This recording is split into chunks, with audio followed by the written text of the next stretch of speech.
కాంగ్రెస్ సర్కార్ టార్గెట్ గా నిప్పులు చెరిగారు మల్కాజ్గిరి బీజేపీ ఎంపీ అభ్యర్థి ఈటెల రాజేందర్. 100 రోజుల్లో 6 గ్యారెంటీలు అమలు చేస్తామని చెప్పి ఆ తర్వాత విస్మరించారు అంటూ ఈటెల మండిపడ్డారు. కుత్బుల్లాపూర్ గాజుల రామారానికి చెందిన పలువురు నేతలు కార్యకర్తలు ఈటెల సమక్షంలో బీజేపీలో చేరారు. ప్రజలకిచ్చిన హామీలను అమలు చేయడంలో విఫలమైన కాంగ్రెస్ కు ఓటు ఎందుకు వేయాలని ప్రశ్నించారు ఈటెల. ప్రధాని మోదీ నాయకత్వంలో దేశం ముందుకు వెళ్తోన్న నేపథ్యంలో కేంద్రంలో మరోసారి బీజేపీ అధికారంలోకి రావాల్సిన అవసరం ఉందన్నారు ఆయన. రేవంత్ రెడ్డి గారు ఇచ్చిన మాటలు గుర్తున్నాయా? అయినా మరి ఒక్కొక్కటి గుర్తు చేస్తే అయినా కాదని మీరు చెప్పాలి. ప్రతి మహిళకు నెలకు మీ అకౌంట్లలో 2500 రూపాయలు ఇస్తా అని చెప్పిండు. వేసిందా? ఏలేందుకు అడిగినా? వాళ్ళ పార్టీ పోటీ చేస్తుందా?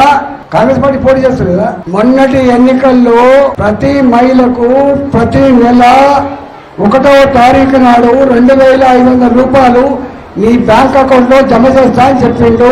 చేయలేదు. మరి మళ్ళీ ఆ పార్టీకి ఓటు వేద్దామా? రెండోది, మీ ఇంట్లో చదువుకునే ఆడపిల్లలకి కాలేజీ పిల్లలకి స్కూటీ ఇస్తా అని చెప్పిండా? చెప్పిన కానీ ఇవ్వలేదా? మూడో మాట, భర్తలు చనిపోయినా భర్తలు వదిలిపెట్టినా ముసలి వాళ్ళకు కూడా 2000 రూపాయల పెన్షన్ చదవడం 4000 చేస్తా అని చెప్పిండా? 4000 వచ్చినాయా? 4000 పెన్షన్ పొందే వికలాంగులకు సకలాంగులకు 6000 ఇచ్చిండా? కొత్త పెన్షన్లు ఇచ్చిండా? ఇయ్యలేదా? కళ్యాణ లక్ష్మి పెళ్లిలో 1,00,000 రూపాయలతో పాటుగా తులం బంగారం ఇచ్చిండా? మహిళా సంఘాలకు 10 లక్షల రూపాయలు రుణం ఇచ్చిండా?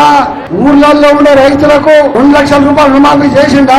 ఆటో నడుపుకునే వాళ్ళకు 12,000 రూపాయలు ఇచ్చిండా? అడ్డ మీది కూలీలకు 12,000 రూపాయలు ఇచ్చిండా? మరి ఈయని కాంగ్రెస్ పార్టీకి ఓటు వేద్దామా?